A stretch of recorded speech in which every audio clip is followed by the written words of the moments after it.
안녕하세요. 류지연 변호사입니다.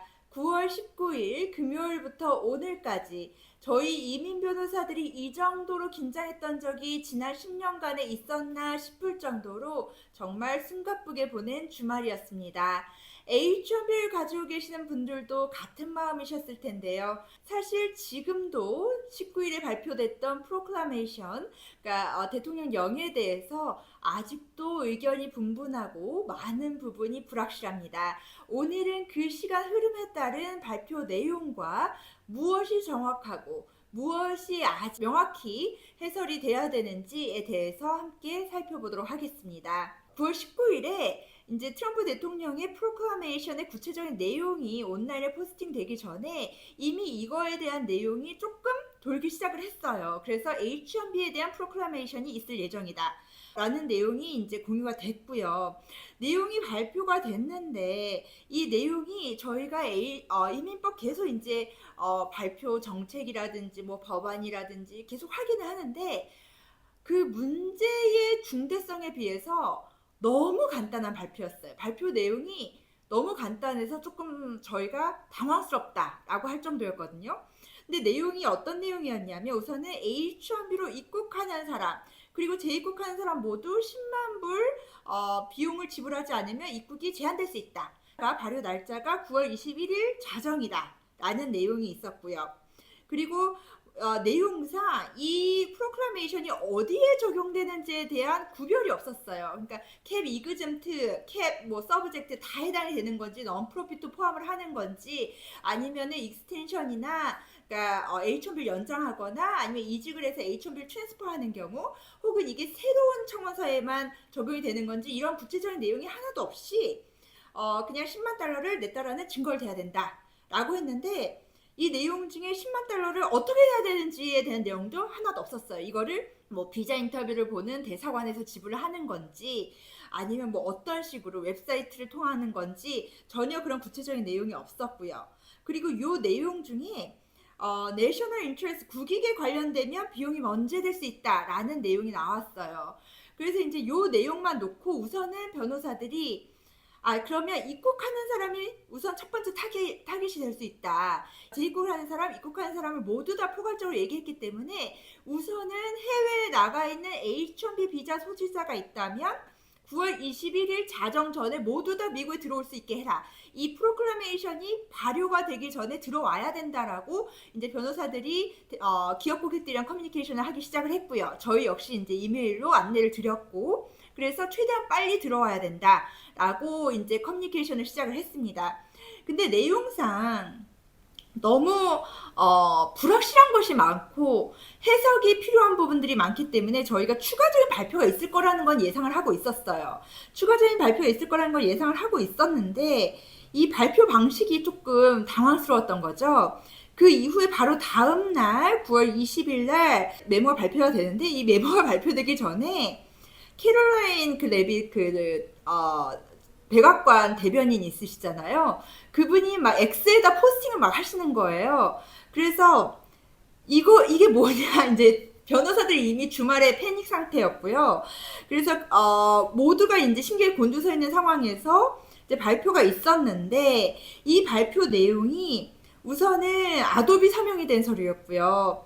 9월 21일 이후에 접수된 청원서에 적용이 되는데 21일 이전에 접수한 사람이나 이미 H1B 비자를 가지고 여행하는 사람은 제외다 라고 이제 확인을 해줬어요. 그래서 요 내용을 확인을 하고 H1B 비자를 새로 발급받는 사람이 아니라면 이미 가지고 있다면 해외여행에 제약은 없을 거다 라고 이제 저희가 예측을 하는 상황에서 이제 9월 21일 또다시 이제 발표가 나요. 9월 21일에 DOS에서 이제 Q&A 형식으로 이제 온라인 포스팅을 하는데 이거는 메모도 아니고요. 그냥 포스팅을 했는데 이 포스팅에서 이제 적용 범위, H1B의 적용 범위를 조금 한정 짓는 그러니까 그 사이에 이 사건의 이 발표의 파장이 너무 크다 보니까 이제 행정부 쪽에서도 이 정도의 파장이 있을 거라고 예상을 못했던 것 같아요.